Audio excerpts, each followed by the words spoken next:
ডিবিতে থাকা অবস্থায় এবং ডিবিতে যাওয়ার আগে যখন গুম থাকা অবস্থায় আমাদেরকে গোয়েন্দা সংস্থার পক্ষ থেকে যারাই আমাদের সাথে কথা বলেছে সবাই বলেছে যে আপনাদেরকে হত্যা করার নির্দেশনা দেওয়া হয়েছে, আপনাদেরকে যাতে আর দেখা না যায় লিডারশিপে সেটার নির্দেশনা আমাদেরকে দেওয়া হয়েছে। কিন্তু আমরা দয়া দেখাচ্ছি, আপনাদেরকে করছি না, আপনারা আমাদের সাথে সহযোগিতা করেন, আন্দোলনটা প্রত্যাহার করেন।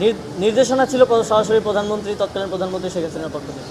19 তারিখ আমাকে রাজধানীর গুলশান নিকেতন এলাকা থেকে উঠিয়ে নিয়ে যাওয়া হয়। ডিবি পরিচয় উঠিয়ে নিয়ে যাওয়া হলেও পরবর্তীতে আমরা জানতে পারি যে একটা বিশেষ গোয়েন্দা সংস্থায় এটা করেছিল এবং পরবর্তীতে আয়নাঘর পরিদর্শনের সময় আমি এবং নাহিদ ভাই দুজনেই নিশ্চিত হই যে আমাদের দুজনকে আলাদা আলাদা কক্ষে সেখানে রাখা হয়েছিল।